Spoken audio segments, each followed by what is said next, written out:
Eamon Dunphy had plenty to say, and I think it's almost a right to reply scenario for things like what he said about News Talk, which wasn't exactly the most complimentary scenario on that. Would you have thoughts on that, George? Well, I mean, I would, and it's about the country as well, really. I mean, this country gave him a bloody good living, and to turn around then and say it's a kip is a bit much.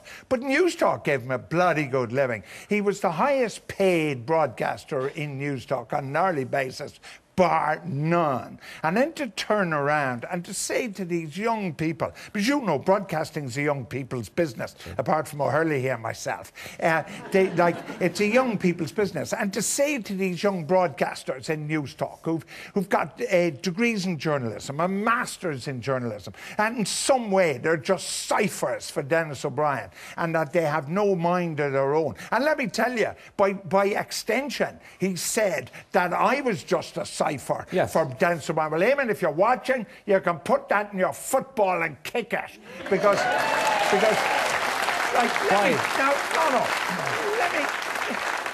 he talked about these young people. Sure, he was there so little he wouldn't even know their names. But what is far more important, anybody in this audience, anybody listening to this programme, if they think tomorrow's Independent carries an article that Tony O'Reilly asked me to write, if they think on television this weekend I'm going to say things the Director General asked me to say, if they think on radio I'm going to say something that Dennis O'Brien told me to say, they don't know me. And I've spent 10 years of my life broadcasting on radio, 15 years of my life broadcasting on television, and I never did what somebody told me. And I'm not going to start now, but it's not me. It's not about me. But Eamon Dunphy I think was implying, from what I could get, that the conditions in News Talk weren't particularly favourable to people. He felt sorry for the people rather than feeling he felt they were hard done by. Did he cry on this programme as well? Like I wasn't watching too closely for the tears, but come on, give me a break. You know, like Ireland's a kip, News Talk's a kip. Where else is a kip?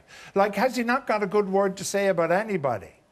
Like, this is a radio station that employs the guts of 100 people who bust a gut every single day, 7 days a week, to put out the best broadcasting they can. And he's the best paid guy. He's got more money than anybody. And he's saying that these young people are big glad. There isn't, like, the tragedy of this is that because he is a public position, you'll put him on late. As we put you. But you didn't put the 100 young people who were appalled. Well, we were never going to do that. No, but you're speaking for them tonight, George. I absolutely. So in that case, in that sense, you get a right to reply. I am speaking for them tonight, and not a single one of them would agree with what he said. What do you think?